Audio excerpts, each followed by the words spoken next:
Hello दोस्तों, कैसे आप लोग? आशा करते हैं आप लोग अच्छे होंगे। So let start the topic digestive system, पाचन तंत्र।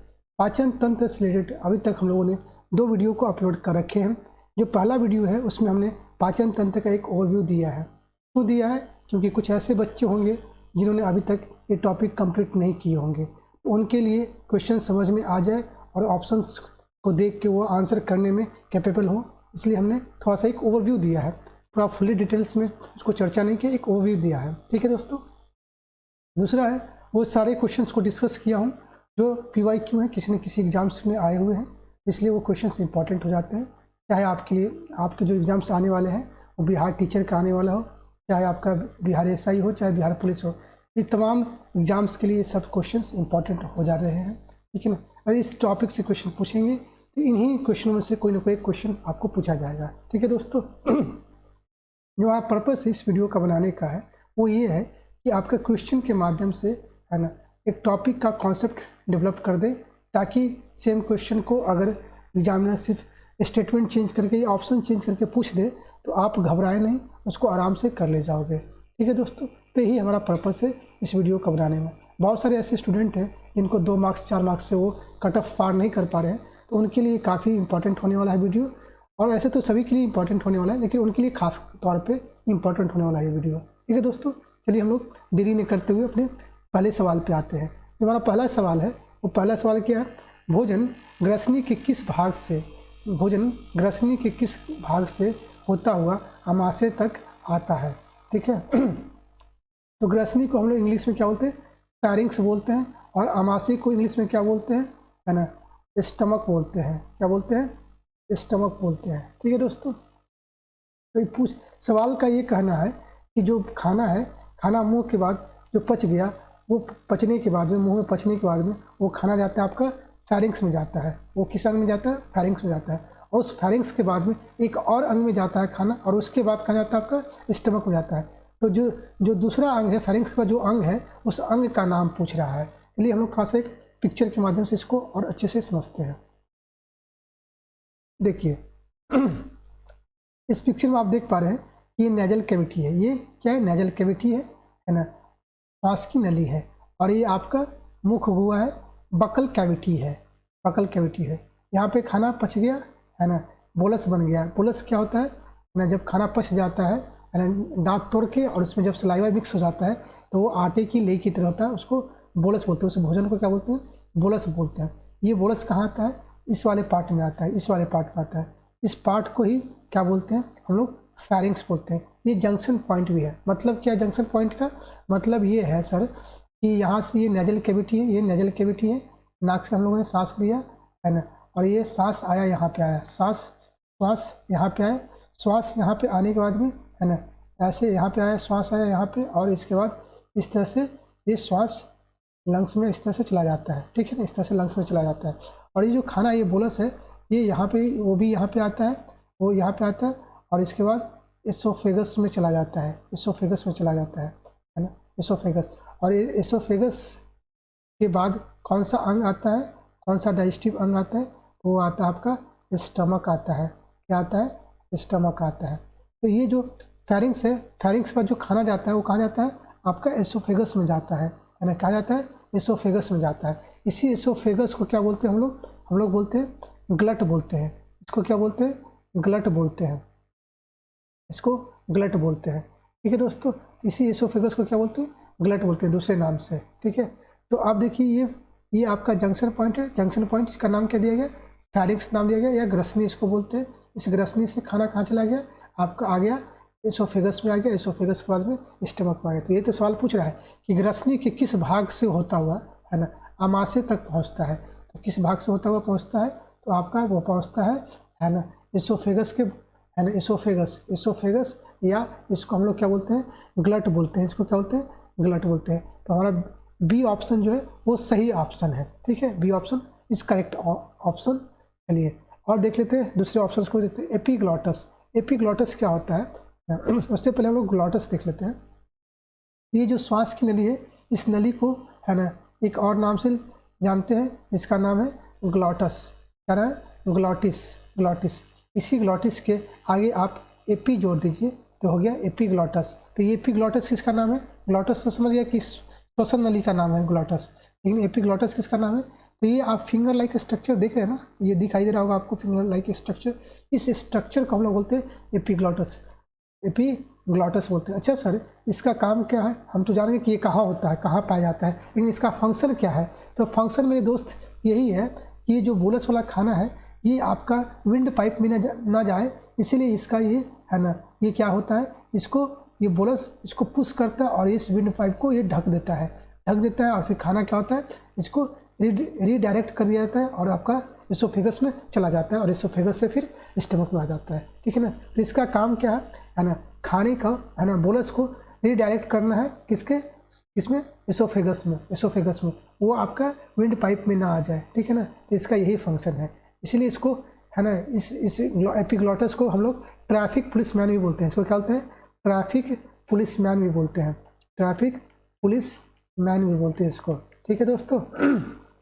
चलिए, तो आपने समझ गया, ग्लॉटस समझ में आ गया आपको, ग्लॉटस क्या होता है, आंसर तो आपको पता चल ही गया, ग्लट होता है, और एपिग्लॉटस भी समझ में आया। इस तरह से हम लोग क्या करेंगे, डिटेल्स में चर्चा करेंगे। अब बहुत से ऐसे बच्चे होंगे जो ना है ना, ये सिर्फ एसोफेगस जानते हैं, इस अंग का नाम सिर्फ एसोफेगस जानते हैं, है ना। तो एग्जाम में क्या किया, एसोफेगस की जगह पे ग्लट दे दिया, तो आप जो है क्वेश्चन का आंसर जान रहे हो, फिर भी आप गलत करके आ जाओगे। क्यों? क्योंकि आपने बिल्कुल कॉन्सेप्ट को नहीं समझा, डिटेल में नहीं पढ़ा उस टॉपिक का, इसलिए आप गलत करके आ जाते हो। ठीक है दोस्तों, इस तरह से इस क्वेश्चन का हमारा जो आंसर है वो बी हो गया। चलिए हम लोग थोड़ा सा इसको है ना, एपिग्लॉटस का जो है एक फंक्शन वीडियो के माध्यम से देख लेते हैं। ये देखिए, ये क्या हुआ, ये बोलस पार्ट है, ये बोलस पार्ट नीचे आएगा और ये आपका क्या है, ये नेजल कैविटी है ना, श्वसन नली है, ये श्वसन नली और ये आपका खाना। ये देखिए, ये वाला जो पार्ट है ये जंक्शन पॉइंट है, ये जंक्शन पॉइंट है ना, इसको क्या बोल दिए, थायरॉइड बोल दिए। इसी जंक्शन पॉइंट का दो रूट है, दो रूट निकलते हैं यहाँ से, इस जंक्शन से। एक रूट श्वसन नली कहलाता है, एक इसको ग्रास नली बोलते हैं, इसको क्या बोलते हैं, ग्रास नली बोलते हैं, या एसोफेगस बोलते हैं, या इसे ग्लट बोलते हैं। ठीक है ना, इसे ग्लट बोलते हैं। तो देखिए, अब थोड़ा सा वीडियो को देखते हैं। सॉरी दोस्तों,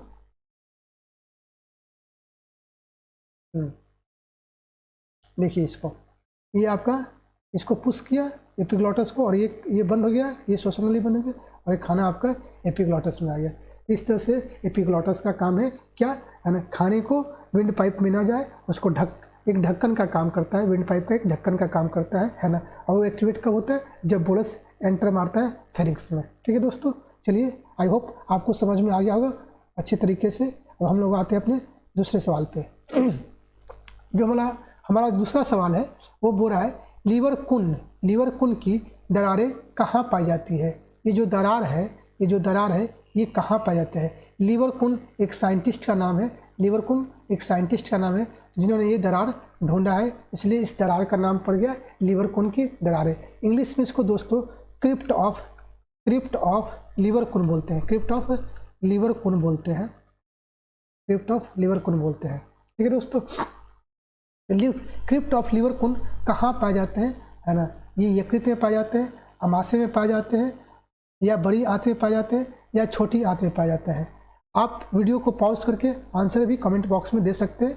क्वेश्चन का आप नंबर दे दें और उसके बाद आंसर लिखें। ठीक है ना, ताकि क्वेश्चन आप मतलब कंफ्यूज ना हो जाए हम किसका ये आंसर है। ठीक है दोस्तों, आप कमेंट बॉक्स में अपना आंसर भी दे सकते हैं। चलिए हम लोग आते हैं यहाँ पे। तो लीवर कुन की दरारें कहाँ पाई जाती है, क्रिप्ट ऑफ लीवर कुन। क्रिप्ट का मतलब होता है ना, पिट्स, गड्ढा। ये गड्ढा जो है कहाँ पे पाए जाते हैं, ये दरार कहाँ पे पाए जाते हैं, यकृत में पाए जाते हैं, अमाशय में पाए जाते हैं, बड़ी आंत में या छोटी आंत में। ठीक है, थोड़ा सा हम लोग एक पिक्चर के माध्यम से इसको देख लेते हैं। ठीक है ना, तब तक इसको मैं एक रब कर देता हूँ। तब चलिए, ये देखिए, ये आपका स्मॉल इंटेस्टाइन है। ये क्या है, स्मॉल इंटेस्टाइन है, छोटी आंत है।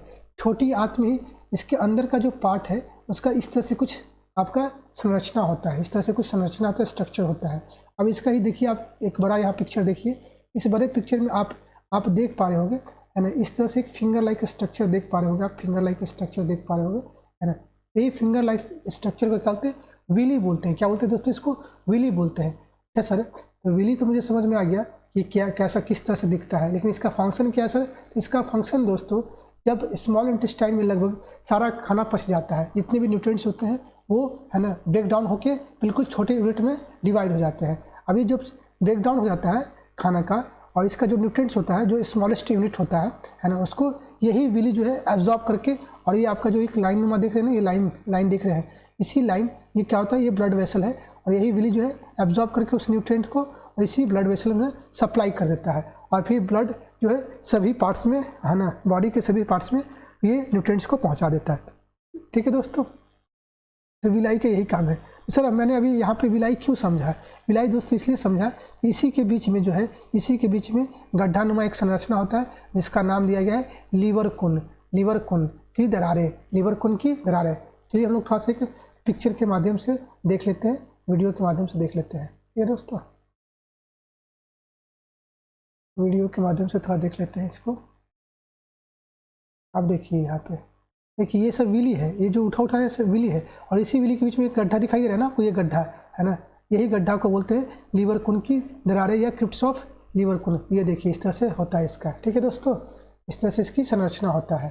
ठीक है, देखिए अब यहाँ पे एक और पिक्चर देख सकते हैं। ये क्या है? ये आपका एक क्या है? ये आपका विली है। ये आपका क्या है? विली है। ये इसको बोलते हैं विली बोलते हैं। और इसी विली के नीचे आपका एक गड्ढानुमा दिखाई दे रहा है संरचना, इसको बोलते हैं, क्या बोलते हैं? इसको हम लोग बोलते हैं क्रिप्ट ऑफ लीवर कुन। लीवर कुन, ठीक है दोस्तों, यही क्रिप्ट ऑफ लीवर कुन है। तो देख रहे हैं आप यहाँ पे, देखिए ये यहाँ से स्टार्ट हो जाता है आपका, यहाँ से स्मॉल इंटेस्टाइन स्टार्ट होता है। तो आप देखिए विली जो है आपका, ये क्वेश्चन बनता है कि विली कहाँ पाए जाते हैं, है ना। तो कभी कभी क्वेश्चन ऐसे घुमा के ही पूछ देगा कि विली जो है ड्यूडेनम में पाए जाते हैं या जेजुनम में पाया जाता है या इलियम में। तो जो ये ड्यूडेनम और जेजुनम और इलियम, ये क्या है? आपके छोटी आंत के, है ना, ये पार्ट्स हैं। ये सारे पार्ट्स में, तीनों पार्ट्स में, छोटी आंत के तीनों पार्ट्स में आपको क्या मिलेंगे? आपको मिलेंगे, है ना, विली मिलेंगे। तो जहाँ जहाँ विली मिलेंगे वहाँ आपके क्या मिलेंगे? लीवर कुन की दरारें मिलेंगे। तो आपको इस तरह से भी क्वेश्चन बना के पूछा दिया जा सकता है कि जो है लीवर कुन की दरारें जो है वो आपके, है ना, कहाँ पाए जाते हैं? तो आपके ऑप्शन होंगे ड्यूडेनम में, जेजुनम में, इलम में या इन सभी में। तो आपका आंसर क्या होगा? इन सभी में पाए जाते हैं। ठीक है ना दोस्तों, सभी में पाए जाते हैं, मतलब छोटी आंत के हर एक पार्ट में पाया जाता है ये आपका लीवर कुन की दरारें। ठीक है दोस्तों, चलिए हम लोग आते हैं अपने दूसरे सवाल पे आते हैं। जो दूसरा सवाल है हमारा, वो बोल रहा है कि पेट में भोजन को पचाने के लिए निम्नलिखित में से किसकी खास आवश्यकता होती है? पेट में भोजन को पचाने के लिए निम्नलिखित में से किसकी खास आवश्यकता होती है? तो यहाँ पे स्टमक की बात किया जा रहा है। आप क्वेश्चन के जो कीवर्ड है उसको पकड़ेंगे, स्टमक है, स्टमक की बात किया जा रहा है ना। तो इसमें खाने को पचाने के लिए निम्नलिखित में से किसकी आवश्यकता होती है? हार्मोन्स की, पानी की, एंजाइम्स की। ठीक है ना, यहाँ पे बी और सी है ना, मतलब पानी और एंजाइम्स दोनों की। तो यहाँ पे वर्ड है खास, वर्ड है खास, मतलब पानी की तो आवश्यकता होता है, खाना पचाने के लिए पानी का भी जरूरत होता है, बट यहाँ पे जब जो वर्ड है वो, है ना, वो खास लिखा हुआ है, खास। तो खास क्या है इसमें? एंजाइम्स है दोस्तों, खास क्या है इसमें? एंजाइम्स है। तो इस तरह से हमारा ऑप्शन सी सही होगा, है ना। बहुत लोग क्या करेंगे? वो डी मार के आ जाएंगे, बहुत लोग क्या करेंगे? डी मार के आ जाएंगे, क्योंकि उनको लगेगा कि हाँ पानी भी तो हेल्प करता है खाने को डाइजेस्ट करने में, है ना, और एंजाइम भी करता है। तो बी और सी, लेकिन ये वर्ड को वो मिस कर देंगे, ये वर्ड को क्या करेंगे? वो मिस कर देंगे, है ना, खास वर्ड को मिस करके, और वे सीधे डी पे आ जाएंगे। तो यही है दोस्तों, और आप कॉन्सेप्ट को समझते हो, अच्छे से समझ लेते हो क्वेश्चन को, तो आपका एग्जाम में क्वेश्चन गलत नहीं होने का संभावना बहुत कम हो जाता है, बहुत रेयर हो जाता है। ठीक है ना, और अगर ऐसा जिस तरह से ऐसा घटित हो गया आपके साथ में, तो मतलब आपका, है ना, कट ऑफ आप पार कर चुके हो। ठीक है दोस्तों, चलिए हम लोग आते हैं अपने दूसरे सवाल पे आते हैं। जो दूसरा सवाल है वो बोल रहा है कि ग्रास नली, इसको इंग्लिश में एसोफेगस बोलते हैं, से भोजन सर्वप्रथम अमाशय के किस भाग में जाता है? मतलब ग्रास नली हम लोग देखा था, एसोफेगस जिसको गलट भी बोलते हैं, उस गलट के बाद में कहाँ खाना जाता था? अमाशय में जाता था। तो अब बोला कि अमाशय के किस भाग में जाता है, मतलब इसका मतलब ये हुआ दोस्तों कि अमाशय का भी पार्ट होता है, डिफरेंट पार्ट होता है, तो वही किस डिफरेंट पार्ट में, है ना, जाता है एसोफेगस के बाद में खाना। तो हम लोग एक, है ना, पिक्चर के माध्यम से देख लेते हैं। देखिए ये हमारा अमाशय है, ये हमारा क्या है? हमारा स्टमक है। स्टमक का जो ये जो पहला पार्ट है, ये वाला पार्ट है, इस पार्ट को हम लोग क्या बोलते हैं, कार्डियक रीजन बोलते हैं। इसको क्या बोलते हैं, सॉरी, कार्डियक रीजन बोलते हैं। और ये जो पार्ट है हमारा, है ना, ये वाला जो पार्ट है, ये दूसरा पार्ट है, ये डोम टाइप का जो स्ट्रक्चर है ना, इसको फंडस बोलते हैं। इसको क्या बोलते हैं, फंडस बोलते हैं। और ये जो पीला जो आप दिखाई दे रहा है, ये आपका बॉडी है या कॉर्पस बोलते हैं। और ये जो नीला दिखाई दे रहा है आपको, नीला दिखाई दे रहा है, यहाँ से यहाँ तक, यहाँ से यहाँ तक जो स्ट्रक्चर है, इसको क्या बोलते हैं, पाइलोरिक रीजन बोलते हैं। इसको क्या बोलते हैं, पाइलोरिक रीजन बोलते हैं। तो ये इसके ऊपर क्या है, इसके ऊपर आपका एसोफेगस है। तो एसोफेगस से पहला कहाँ खाना आया, तो आपका कार्डियक रीजन में आया। कहाँ पे है, कार्डियक रीजन में आया। मतलब यहाँ पे ऑप्शन ये आपका इस करेक्ट ऑप्शन। ठीक है दोस्तों, इस तरह से हम लोग बिल्कुल पिक्चर के माध्यम से, है ना, कॉन्सेप्ट के माध्यम से चीज़ों को जब समझ लेंगे ना दोस्तों, तो एकदम बिल्कुल इजी हो जाएगा आपका। किसी तरह से कोई क्वेश्चन पूछ दे, आप उसको आराम से कर ले जाओगे। ठीक है दोस्तों, तो ये कार्डियक रीजन हो गया। उसके बाद इस तरह से हमारा 4 पार्ट होता है ना, पेट का 4 भागों में बांटा जाता है ना, cardiac region, fundus region, body या कॉर्पस बोलते हैं इसको, देखिए कॉर्पस भी बोलते हैं इसको, है ना। और इसको पाइलोरिक रीजन बोलते हैं। पाइलोरिक रीजन को भी 2 भाग में बांटा गया है, पाइलोरिक कनाल और एंट्रम में बांटा गया है। ठीक है, अब देखिए एक होता है यहाँ पे पाइलोरिक स्प्रिंटर। पाइलोरिक स्प्रिंटर आपको दिखाई दे रहा होगा, यहाँ पे कार्डियक स्प्रिंटर दिखाया जाता है। ये पाइलोरिक स्प्रिंटर और कार्डियक स्प्रिंटर क्या होता है, स्प्रिंटर जो होता है दोस्तों, जो स्प्रिंटर होता है, स्प्रिंटर आपका क्या होता है, वो एक राउंड टाइप का मसल होता है। ये राउंड टाइप का मसल होता है जो क्या करता है, ये ओपन और क्लोज होता है ना। तो मतलब जो खाना है, जो फूड डाइजेस्टेड फूड है, जो डाइजेस्टेड फूड है, डाइजेस्टेड फूड को ये, है ना, रेगुलेट करता है। ये क्या करता है, रेगुलेट करता है, आने और जाने के लिए रेगुलेट करता है। जैसे यहाँ से खाना कब कब निकले, है ना, पचा हुआ खाना कब कब ये निकले और डिओडेनम में जाए, ये रेगुलेट करता है कौन, पाइलोरिक स्फिंक्टर। इसको पाइलोरिक क्यों बोला, क्योंकि ये पाइलोरिक रीजन में पाया जाता है, इसलिए इसको पाइलोरिक स्फिंक्टर बोलते हैं। और इसको कार्डियक स्फिंक्टर क्यों बोलते हैं, क्योंकि ये कार्डियक रीजन में पाया जाता है, इसलिए इसको कार्डियक स्फिंक्टर बोलते हैं। ठीक है दोस्तों, तो ये खाना जैसे मैंने पेट में खाना, अब मान लीजिए कि आप शीर्षासन किए, तो शीर्षासन किए तो हो सकता है कि पेट से खाना फिर एसोफेगस में चला जाए। तो ऐसा नहीं हो, इसलिए नेचर ने एक मैकेनिज्म तैयार किया है जिसका नाम दिया गया इस कार्डियक स्फिंक्टर, जो क्या रहता है, क्लोज हो जाता है। जैसे खाना आता है तो ओपन हो जाता है, जैसे खाना आ गया तो खाना बाहर की ओर ना जाए, इसलिए वो एक इस तरह का मसल बनाया गया है। ठीक है दोस्तों, तो कार्डियक स्फिंक्टर और पाइलोरिक स्फिंक्टर 2 यहाँ पे पेट में स्फिंक्टर होते हैं। ठीक है दोस्तों, चलिए फंडक समझिए, ग्रहणी या पाइलोरिक समझिए। चलिए हम लोग आते हैं अपने दूसरे सवाल पे। अधिकतम पोषक तत्व रक्त में कहाँ से अवशोषित होते हैं। अधिकतम पोषक तत्व, ये जो पोषक तत्व है ना, वो कौन थे, न्यूट्रिएंट जो थे वो क्या थे, वो थे आपके कार्बोहाइड्रेट थे, प्रोटीन थे और फैट थे। ये जो बोल रहा है कि अधिकतम जो पोषक तत्व है ये कहाँ पे रक्त में अवशोषित होते हैं। तो अभी मैंने बताया था दोस्तों कि विली, एक शब्द मैंने बताया था विली। ये विली का क्या काम था, यही जो इसका जो है ना स्मॉलेस्ट यूनिट है, इसे ग्लूकोज है, इसका क्या है एमिनो एसिड है और इसका फैटी एसिड है। तो ये जो है स्मॉलेस्ट यूनिट है ना, तो इसको क्या है, यही विली अवशोषित करता है, और ये विली कहाँ पाया जाता है, तो ये विली आपको पाया जाता है, आपका कहाँ पाया जाता है, छोटी आंत में, स्मॉल इंटेस्टाइन में पाया जाता है। ठीक है दोस्तों, तो आपका क्या है, अधिकतम पोषक तत्व रक्त में कहाँ से अवशोषित होते हैं, तो आपके छोटी आंत में, क्योंकि जो छोटी आंत में ही विली पाया जाता है दोस्तों, छोटी आंत में ही विली पाया जाता है। और उसी विली के नीचे क्या होता है, ब्लड वेसल्स होते हैं। ठीक है ना, तो विली क्या करता है, ये पोषक तत्व को अवशोषित कर लेता है और उसको ब्लड वेसल्स में सप्लाई कर देता है। तो आपका आंसर सही होगा डी, छोटी आंत। ठीक है दोस्तों, चलिए हम लोग आते हैं अपने नेक्स्ट सवाल पे आते हैं। जो हमारा नेक्स्ट सवाल है वो बोल रहा है कि स्टार्च को माल्टोज में परिवर्तित करने का कार्य कौन करता है। स्टार्च को माल्टोज में परिवर्तित करने का कार्य कौन करता है। दोस्तों, खाना हम लोगों ने खाना खाया है ना, पहले हम लोग समझते हैं स्टार्च क्या होता है। स्टार्च क्या होता है ना, ये एक स्टोर्ड फूड है। क्या है, स्टोर्ड फूड है। किसका सर, ये प्लांट का स्टोर्ड फूड है। ये किसका है, प्लांट का है। जिस तरह से आपने ना शायद पढ़ा होगा, ग्लाइकोजेन जो होता है, ग्लाइकोजेन है, ये स्टोर्ड फूड है किसका, ह्यूमन बींग्स का है। ये स्टोर्ड फूड है किसका, ह्यूमन बींग्स का है, मानव का है। ठीक है ना, ह्यूमन बींग्स का ये है स्टोर्ड फूड है ग्लाइकोजेन। अच्छा, तो सर ये स्टार्च और ग्लाइकोजेन, स्टार्च जो है वो स्टोर्ड फूड किसका, प्लांट का है।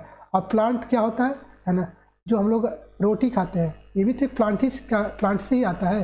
राइस खाते हैं, ये भी तो प्लांट से आता है, चावल खाते हैं, सब्जी खाते हैं, क्या है, ये सब प्लांट्स हैं, है ना। इसका प्लांट्स का जो है स्टोर फूड क्या है, स्टार्च है। मतलब ये हुआ कि हम लोग जो खा रहे हैं, व्हीट राइस खा रहे हैं, वो क्या खा रहे हैं, एक तरह से स्टार्च खा रहे हैं। क्या खा रहे हैं, स्टार्च खा रहे हैं। अच्छा, तो स्टार्च क्या होता है दोस्तों, ये भी एक टाइप का कार्बोहाइड्रेट है। क्या है, कार्बोहाइड्रेट है, कार्बोहाइड्रेट है। स्टार्च भी एक कार्बोहाइड्रेट है, लेकिन ये कैसा है, कॉम्प्लेक्स कार्बोहाइड्रेट है। कैसा है, ये कॉम्प्लेक्स है। कॉम्प्लेक्स का मतलब क्या है कि जैसे कि जो कार्बोहाइड्रेट का जो स्मॉलेस्ट यूनिट होता है, क्या होता है, वो 1 मॉलिक्यूल्स ऑफ ग्लूकोज होता है, 1 मॉलिक्यूल्स ऑफ ग्लूकोज होता है। लेकिन ये बहुत सारे ग्लूकोज मिलके, है ना, क्या बनाते हैं, स्टार्च बनाते हैं। इसी को हम लोग बोलते हैं, है ना, क्या बोलते हैं, स्टार्च बोलते हैं। जैसे होता है कार्बोहाइड्रेट को भी अगर 3 पार्ट में बांटा जाता है, जिसमें एक होता है मोनोसैकेराइड्स, मोनोसैकेराइड है। दूसरा जो होता है वो होता है आपका डाइसैकेराइड है, डाइसैकेराइड होता है। क्या होता है, डाइसैकेराइड होता है। और जो तीसरा आपका है, जो तीसरा है वो होता है पॉलीसैकेराइड है। क्या होता है, पॉलीसैकेराइड होता है, पॉलीसैकेराइड होता है। ठीक है, तो यही क्या है, यही पॉलीसैकेराइड। मोनोसैकेराइड का मतलब एक ग्लूकोज, डाइसैकेराइड का मतलब 2 ग्लूकोज। और पॉलीसैकेराइड का मतलब 2 से ज़्यादा, मतलब 3, 4, 5, 7 इस तरह से हो जाएंगे। तो ये पॉलीसैकेराइड है। तो ये यही पॉलीसैकेराइड क्या है, स्टार्च यही पॉलीसैकेराइड से। स्टार्च क्या है, पॉलीसैकेराइड से है। स्टार्च क्या है, पॉलीसैकेराइड से। मतलब बहुत कॉम्प्लेक्स कार्बोहाइड्रेट है, ये बहुत कॉम्प्लेक्स कार्बोहाइड्रेट। लेकिन ये कॉम्प्लेक्स कार्बोहाइड्रेट तो आपके सेल्स में डाइल्यूट होंगे नहीं। तो इसको क्या करता है, मुंह में जब हम लोग खाते हैं रोटी चावल को, इस स्टार्च को खाते हैं, तो क्या करता है, एक एंजाइम निकलता है जिसका नाम है टाइलिन एमाइलेज। क्या नाम है, टाइलिन अमाइलेज। ये टाइलिन अमाइलेज क्या करता है, इसी स्टार्च को तोड़ के माल्टोज में कन्वर्ट करता है। क्या करता है, माल्टोज में जब कन्वर्ट हो जाता है, तभी आपको जब खाना खूब चबा लेते हैं, है ना, और उसमें जब टाइलिन अमाइलेज मिल जाता है और उसको माल्टोज में कन्वर्ट करता है, तो आपको खाना क्या लगता है, मीठा लगने लगता है। तो मीठा लगने लगता है, तो ये किस तरह का ये कार्बोहाइड्रेट है, तो ये डाइसैकेराइड है। मतलब इसमें 2 ग्लूकोज होते हैं, इसमें 2 ग्लूकोज होते हैं। ठीक है ना दोस्तों, चलिए हम लोग थोड़ा सा एक पिक्चर के माध्यम से समझते हैं। पहले इसको रब कर लेते हैं, तब आपको अच्छे से आराम से समझ में आएगा दोस्तों। ठीक है, चलिए देखिए आप, ये क्या हुआ, ये कॉम्प्लेक्स आपका स्टार्च जो है कॉम्प्लेक्स कार्बोहाइड्रेट है। देखिए 1 ग्लूकोज, 2 ग्लूकोज, 3, 4, 5, ये सब एक दूसरे से जुड़े हुए हैं, है ना, सब जुड़े हुए हैं, इस तरह से सब जुड़े हुए हैं, सारे ग्लूकोज जुड़े हुए हैं। तो ये कॉम्प्लेक्स हो गया। इस कॉम्प्लेक्स में टाइलिन मुंह में डालते हैं, इसको टाइलिन अमाइलेज। ये टाइलिन अमाइलेज है, एंजाइम है, जहाँ पे लाल ग्रंथि से निकलता है और क्या करता है, इस कॉम्प्लेक्स कार्बोहाइड्रेट को जिसे स्टार्च बोलते हैं, तो क्या करता है, तोड़ देता है। इसमें तोड़ देता है, माल्टोज में तोड़ देता है। माल्टोज में तोड़ देता है मतलब 2 के ग्रुप में तोड़ देता है। देखो ये ना बॉन्ड से जुड़ा हुआ है ना, ये भी बॉन्ड से जुड़ा हुआ है, तो 2 ग्लूकोज के रूप में तोड़ देता है। ठीक है ना, ये 2 ग्लूकोज के रूप में तोड़ देता है इस तरह से। ठीक है ना, और उसके बाद ये माल्टोज जो है आगे चल के पैनक्रियाज में एक और एंजाइम निकलता है जिसका नाम है माल्टेज नाम है। वो क्या करता है, आपको सर करता क्या है, वो आपको, है ना, ब्रेक डाउन करता है और इसको सिंगल पार्ट में ग्लूकोज में तोड़ देता है ना, सिंगल ग्लूकोज मॉलिक्यूल्स में तोड़ देता है। ठीक है ना, और यही हमारा जो है विली होता है, उसको, है ना, एब्जॉर्ब करता है और फिर ये विली के माध्यम से फिर आपको सप्लाई कर देता है ब्लड वेसल्स में। ठीक है दोस्तों, तो इस तरह से, है ना, खाने का जो कार्बोहाइड्रेट है उसको डाइजेशन किया जाता है। तो स्टार्च को माल्टोज में परिवर्तित करने का कार्य कौन किया है, तो यही टाइलिन अमाइलेज किया है। कौन किया है, टाइलिन। कहीं पे टाइलिन लिखा होगा, कहीं पे अमाइलेज लिखा होगा, तो आप कन्फ्यूजन नहीं होना, दोनों ऑप्शन सही आपके हैं। ठीक है, तो टाइलिन अमाइलेज। ठीक है, बाकी जो है ये सब हम लोग बाद में डिस्कस करेंगे। चलिए हम लोग, क्योंकि आगे वाले क्वेश्चंस में ये सब ऑप्शंस आ जाएंगे, तो वहीं पर हम लोग डिस्कस कर लेंगे। ठीक है, चलिए हम लोग आते हैं अपने नेक्स्ट सवाल पे आते हैं। जो हमारा नेक्स्ट सवाल है वो बोल रहा है, ये जो हमारा नेक्स्ट सवाल है वो बोल रहा है कि पित्त बाइल जूस निम्न में से किसके द्वारा पैदा किए जाते हैं। जो बाइल जूस है जिसको इंग्लिश में बाइल जूस बोलते हैं, हिंदी में क्या बोलते हैं, पित्त रस बोलते हैं। इसका जो प्रोडक्शन है ये कहाँ होता है सर, इसका प्रोडक्शन कहाँ पे होता है, तो इसका प्रोडक्शन आपका लीवर में होता है। कहाँ होता है, लीवर में, यकृत में होता है। कहाँ होता है दोस्तों, यकृत में होता है। ठीक है ना, ये आपका डी ऑप्शन सही है। ठीक है, ये अग्नाशय में नहीं होता है, ग्रहणी में नहीं होता है, अमाशय में नहीं होता है, ये कहाँ होता है, यकृत में होता है। चलिए हम लोग आते हैं अपने दूसरे सवाल पे आते हैं। बाइल जूस का क्या उपयोग है, मैं आगे वाले है ना फर्दर क्वेश्चन में डिस्कस कर लूँगा। देखिए ये आपका क्या छोटी आंत है, ये छोटी आंत है। छोटी आंत से ही आपका क्या निकला हुआ होता है, बाइल लीवर जुड़ा होता है, लीवर जुड़ा होता है। इसी लीवर से ही बाइल जूस निकलता है और ये बाइल जूस जो है कहा जाता है ये आपका गॉल ब्लैडर में स्टोर होता है ना। प्रोडक्शन तो आपका होता है लीवर में होता है, प्रोडक्शन जो है बाइल जूस का लीवर में होता है, लेकिन स्टोर कहाँ होता है, गॉल ब्लैडर में होता है। ये सवाल पूछा जा चुका है ना कि जो बाइल जूस है उसका स्टोरेज कहाँ पे होता है। तो लोग समझते हैं कि प्रोडक्शन जहाँ पे होता होगा वहीं पे स्टोरेज भी होता है। नहीं दोस्तों, वहाँ पे स्टोरेज नहीं होता है। कहाँ स्टोरेज होता है, वो गॉल ब्लैडर में होता है। कहाँ पे, गॉल ब्लैडर में होता है।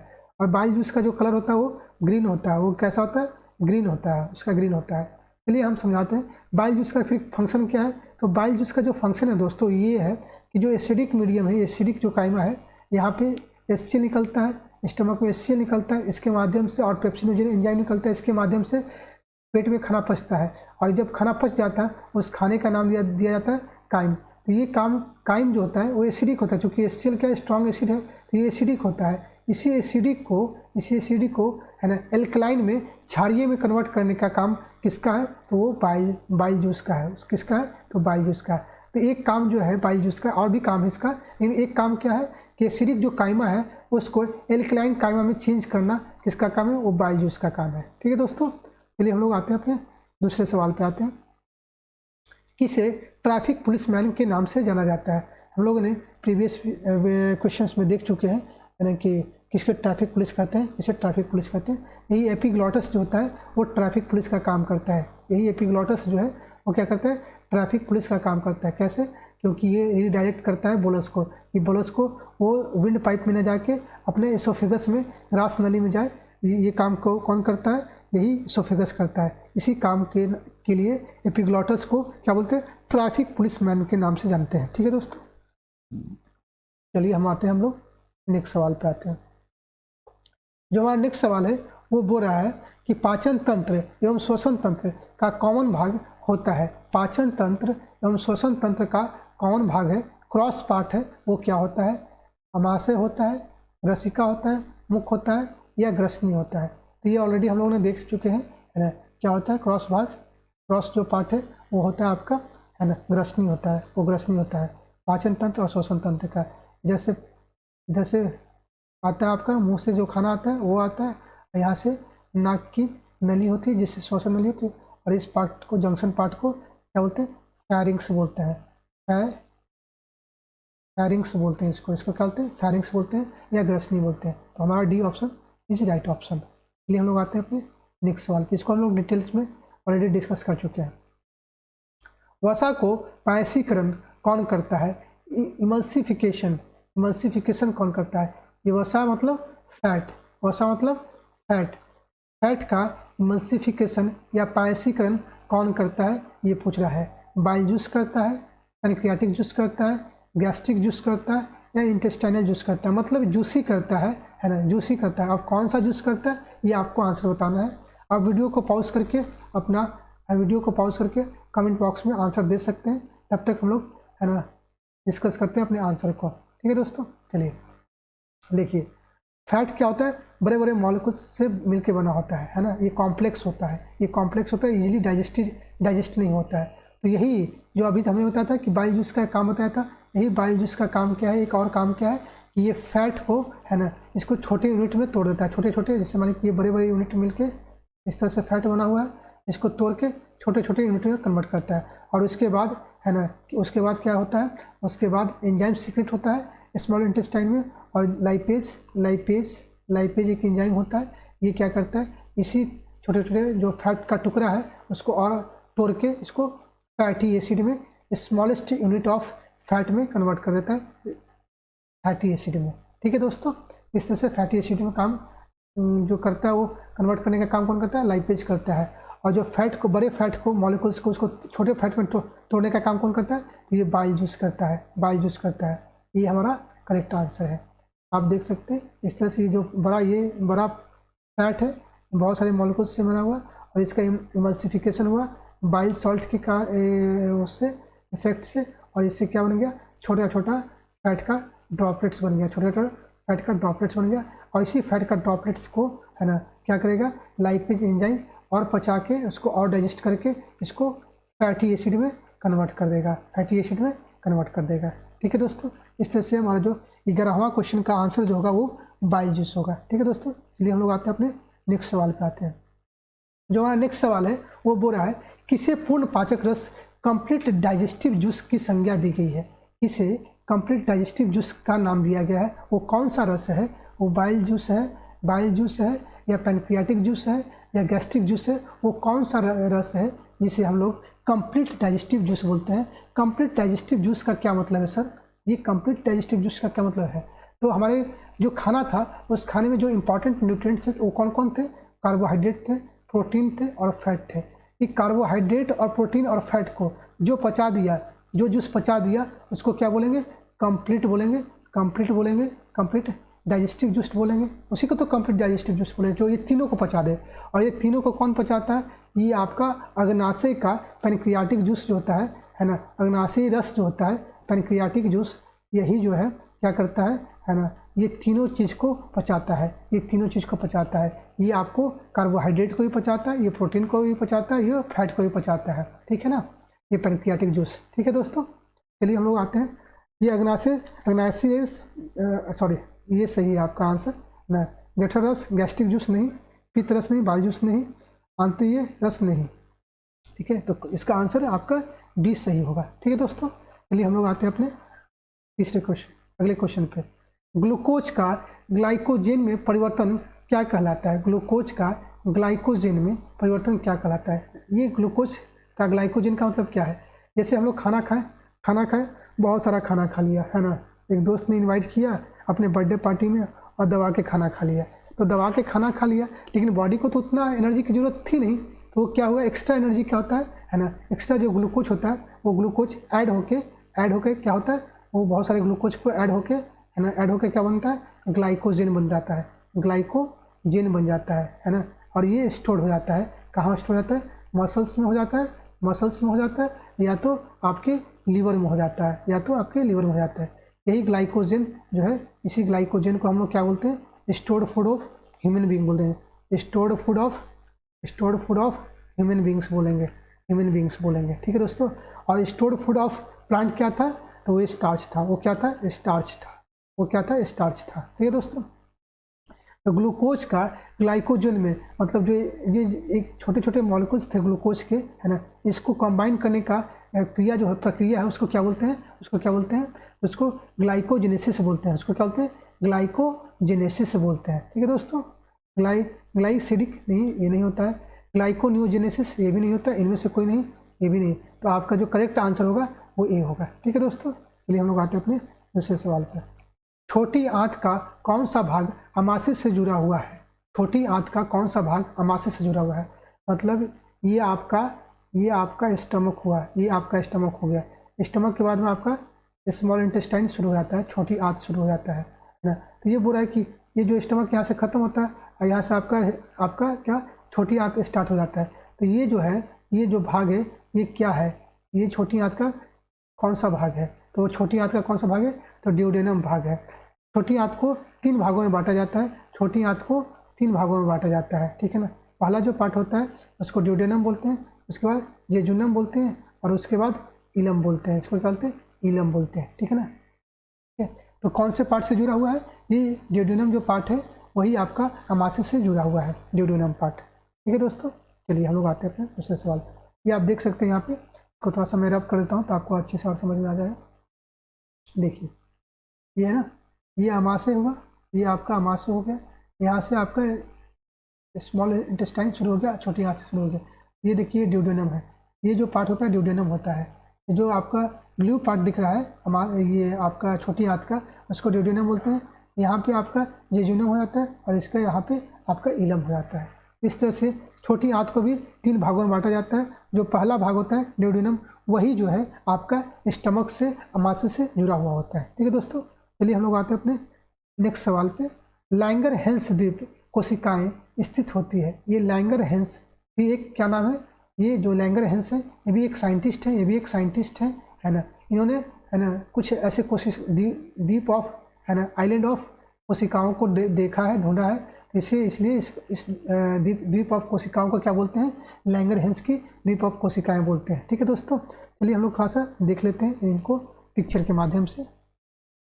देखिए हमारा यहाँ पे ये आपका लीवर हो गया, ये स्टमक हो गया, इसी स्टमक के नीचे एक होता है इस तरह का, ये बड़ा पार्ट है, इसको किया गया, ये आपको पेनक्रियाज होता है, अग्नाशय होता है, ये अग्नाशय, इसी अग्नाशय में इस तरह का आपका एक द्वीप होता है, एक आइलैंड होता है, जिसमें क्या beta cell, delta cell, alpha cell, acinar cell सब एक ही उसमें पाए जाते हैं, इसीलिए इसका नाम दिया गया। ये जो द्वीप है, इसको, ये कोशिकाओं का जो द्वीप है, इसको लैंगरहैंस साहब ने डिस्कवर किया था, इसलिए इसको लैंगरहैंस द्वीप कोशिका कहते हैं, जो कि कहाँ पाया जाता है, आपका अग्नाशय में पाया जाता है। कहाँ पाया जाता है, अग्नाशय में पाया जाता है। बहुत ही इंपॉर्टेंट सवाल है दोस्तों, बहुत सारे एग्जाम्स में पूछे जा चुके हैं, है ना, और ये हमेशा पूछे ही जाते हैं कोई ना कोई एग्जाम्स में किसी न किसी रूप में। तो आपको बिल्कुल याद रखना है कौन सा वो द्वीप है, वो है लैंगरहैंस द्वीप, है ना, जो कहाँ पाए जाते हैं, आपके अग्नाशय में पाए जाते हैं, अग्नाशय ग्रंथि में पाए जाते हैं। ठीक है दोस्तों, चलिए हम लोग आते हैं अपने दूसरे सवाल पे आते हैं। जो दूसरा सवाल है वो बुरा है, वसा का अवशोषण कौन सी कोशिकाएं करती हैं। वसा का जो अवशोषण है वो कौन सी कोशिकाएं करती हैं, कुफर कोशिकाएं, लैक्टियल कोशिकाएं, या लसिका, या लैंगरहैंस द्वीप कोशिकाएं, या इनमें से कोई नहीं। तो जो आपका आंसर है वो दोस्तों आपका बी है, लैक्टिकल कोशिकाएं जो है वसा का, है ना, लिम्फ का, ये अवशोषण करते हैं। ठीक है ना, अवशोषण करते हैं। चलिए थोड़ा सा आप देखते हैं, lacteal cells are lymphatic vessels in the small intestine. कहाँ ये पाए जाते हैं, तो ये स्मॉल इंटेस्टाइन में पाए जाते हैं दोस्तों। ये जो है ये स्मॉल इंटेस्टाइन में पाए जाते हैं, चूँकि वसा का कहाँ पाचन होगा, स्मॉल इंटेस्टाइन में ही होगा, क्योंकि मुंह में तो आपका क्या पाचन होता है, कार्बोहाइड्रेट होता है, और पेट में क्या होता है, प्रोटीन होता है, और थोड़ा सा फैट होता है, थोड़ा सा, बिल्कुल थोड़ा सा होता है। तो और उसके बाद कार्बोहाइड्रेट, प्रोटीन और फैट, ये तीनों का कहाँ पाचन होता है, तो आपका स्मॉल इंटेस्टाइन में होता है। तो स्मॉल इंटेस्टाइन में ही, तो जब वसा का अवशोषण की बात किया जाए तो ये कहाँ होगा, तो ये आपका स्मॉल इंटेस्टाइन में होता है। That absorb nutrients like lipids को ही हम लोग वसा बोलते हैं या फैट बोलते हैं, वसा बोलते हैं या fat, which are broken down into glycerol और फैटी एसिड में कन्वर्ट किया जाता है। ठीक है दोस्तों, तो इस तरह से वसा का अवशोषण कौन सी कोशिकाएं करता है, तो ये लैक्टिकल कोशिकाएं करते हैं। ये आप याद रखिएगा, लैक्टिकल कोशिकाएं। ठीक है दोस्तों, चलिए हम लोग आते हैं अपने दूसरे सवाल पर। मल में दुर्गंध निम्न में से किसकी उपस्थिति के कारण होता है। जो स्मेल होता है आपका फिशेज में, वेस्ट मटेरियल, जो फूड का वेस्ट होता है, वो किसके कारण होता है, इंडोल व स्केटोल के कारण, जठरस के कारण, रेनिन के कारण, सेल के कारण। तो जो आपका सही आंसर है वो है इंडोल और स्केटोल के कारण ये जो है दुर्गंध आपको देखने को मिलता है दोस्तों। ठीक है, indole and skatole are major odour compound. ये ओडर कंपाउंड है, ये क्या है, ओडर कंपाउंड है, स्मेल देने वाला कंपाउंड है in animal fishes, animal waste के अंदर भी पाए जाते हैं ना। ठीक है, तो इस तरह से आपका answer A is correct answer. चलिए हम लोग अपने नेक्स्ट सवाल पे आते हैं। वर्मी फॉर्म अपेंडिक्स बड़ी आंत के किस भाग से जुड़ी संरचना है। वर्मी फॉर्म अपेंडिक्स बड़ी आंत के किस भाग से जुड़ी हुई संरचना है। तो वर्मी फॉर्म जो अपेंडिक्स है, ये इसको वेस्टिजियल ऑर्गन्स भी बोलते हैं, वेस्टिजियल ऑर्गन्स भी बोलते हैं दोस्तों, वेस्टिजियल ऑर्गन्स है ये। वेस्टिजियल ऑर्गन्स का कहने का मतलब क्या है, इसका आप कोई यूज़ नहीं रह पाया है ना, इसका कुछ अब यूज नहीं होता है। ये ऑर्गन्स है बट इसका कुछ यूज नहीं है, इसी को वेस्टिजियल ऑर्गन्स बोलते हैं। ये वर्मी फॉर्म अपेंडिक्स कहाँ पे पाया जाता है, बड़ी आंत के किस संरचना से जुड़ी है, ये हम लोग एक फोटो के माध्यम से देख सकते हैं, पिक्चर के माध्यम से देख सकते हैं। ये देखिए, आप अगर देख पा रहे हैं आप दोस्तों, है ना, आप इसको देखिए यहाँ पे, हाँ, vermi form appendix, vermi form, ये देखिए, ये जो है ये बड़ी आंत है। बड़ी आंत को भी 3 भागों में बांटा गया है। ये आप जो वायलेट कलर का देख रहे हैं, इसको रेक्टम बोलते हैं, इसको क्या बोलते हैं, रेक्टम बोलते हैं। और ये जो है ये पूरा पार्ट, ये कोलन बोलते हैं, और ये ग्रीन पार्ट को सिक्कम बोलते हैं। तो सिक्कम वाला ही पार्ट से जो है आपका वर्मी फॉर्म अपेंडिक्स चिपका हुआ है, लगा हुआ है। ठीक है ना, तो आपका जो आंसर होगा वो क्या होगा, सिक्कम, डी आंसर होगा आपका। सिक्कम वाले पार्ट से, बड़ी आंत का जो सिक्कम वाला पार्ट है, उसी पार्ट से आपका क्या है, वर्मी फॉर्म अपेंडिक्स जुड़ा हुआ है। ठीक है दोस्तों, चलिए हम लोग आते हैं अपने दूसरे सवाल पे। बच्चों में दूध के दांत की संख्या होती है, how much temporary teeth found in children? तो 12 होंगे, 30 होंगे, 24 होंगे, 20 होंगे। तो आपका जो आंसर है वो सही आंसर क्या है? डी 20। 20 जो है आपका सही आंसर है। ठीक है दोस्तों, ये है, देखिए ये 20 जो है टेम्परेरी टीथ होते हैं। 20 क्या है? टेम्परेरी टीथ है। ठीक है, इसे 4 इंसीजर ऊपर होते हैं, 4 नीचे होते हैं, तो ये 8 हो गए इंसीजर, 4 केनाइन हो गए, 8 4 12 हो गए, प्री मोलर 4 हो गए, 12 4 16 हो गए, और मोलर कितने हो गए? 4 हो गए, 16 4 20। टोटल 20 जो है टेम्परेरी टीथ होते हैं। ठीक है दोस्तों, कितने होते हैं? 20 होते हैं। चलिए हम लोग आते हैं अपने दूसरे सवाल पे। अब ये है कि HCl हाइड्रोक्लोरिक अम्ल का स्रवण अमाशय में स्थित कौन सी कोशिकाओं से होता है? जो HCl है ना, HCl कहाँ से निकलता है? तो स्टमक से निकलता है। कहाँ से निकलता है? स्टमक से निकलता है, मतलब अमाशय से निकलता है। क्या? HCl निकलता है। ये बोला कि किस कोशिकाओं से निकलता है ना? म्यूकस कोशिका से, चिप कोशिकाओं से, ऑक्जेंटिक या पेराइटल कोशिकाओं से, या उपरोक्त में से सभी कोशिकाओं से। देखते हैं हम लोग एक ग्राफ के माध्यम से देखते हैं। ये देखिए आपका है ना, म्यूकस जो होता है, म्यूकस सेल होता है, या ग्लोबुलेट सेल भी बोलते हैं इसको, गॉबलेट सेल। तो इससे म्यूकस बनता है। इससे क्या बनता है? म्यूकस बनता है। पेराइटल और ऑक्जेंटिक जो सेल होते हैं, इससे ही आपका HCl बनता है। तो ये तो सवाल पूछ रहा है कि HCl जो है, हाइड्रोक्लोरिक एसिड जो है, अम्ल है, वो किस अमाशय के किस कोशिकाओं से स्रवित होता है, सिक्रेट होता है? तो आपका पेराइटल से या ऑक्जेंटिक सेल से। तो आपका आंसर जो होगा वो C सही होगा। और एक चिप सेल जो है, जिसको जाइमोजेन भी बोलते हैं, उससे क्या होता है? पेप्सिनोजेन एंजाइम बनता है। पेप्सिनोजेन एंजाइम किससे बनता है? चिप सेल से बनता है। तो स्टमक में HCl भी निकलता है और पेप्सिनोजेन एंजाइम निकलता था। पेप्सिनोजेन एंजाइम निकलता है। पेप्सिनोजेन एंजाइम किससे निकलता है? किस सेल से निकलता है? स्टमक के किस सेल से निकलता है? तो चिप सेल से निकलता है। चिप सेल से निकलता है या जाइमोजेन सेल से निकलता है। इस तरह से हमारा आज जो है हम लोग ने 20 क्वेश्चन को डिस्कस किया है दोस्तों। इसी तरह से है ना, हम लोग इंपॉर्टेंट क्वेश्चनों को लेके आते रहेंगे, और ये हमारा क्वेश्चन सीरीज का जो क्वेश्चन सीरीज है ये चलता रहेगा। और एग्जाम, कोई भी एग्जाम हो, चाहे किसी तरह का एग्जाम हो, है ना, आप उस एग्जाम से नहीं घबराएंगे, है ना, क्योंकि आपका जो है क्वेश्चंस जो है, किसी भी टॉपिक से क्वेश्चंस आएंगे, आप उसको आराम से कर ले जाओगे। अगर हमारे वीडियो को आप डेली देखते हो और रेगुलर बेसिस पे अगर देख रहे हो, तो आपको कोई डरने की ज़रूरत नहीं है। ठीक है दोस्तों, चलिए इसी नोट पे आपको थैंक यू सो मच, आपने अपना टाइम दिया। ठीक है, और हमारे वीडियो को लाइक करें, शेयर करें, सब्सक्राइब करें, अपने दोस्तों में भी बताएं दोस्तों को, और ताकि उनको भी हेल्प हो सके। ठीक है दोस्तों, चलिए थैंक यू सो मच।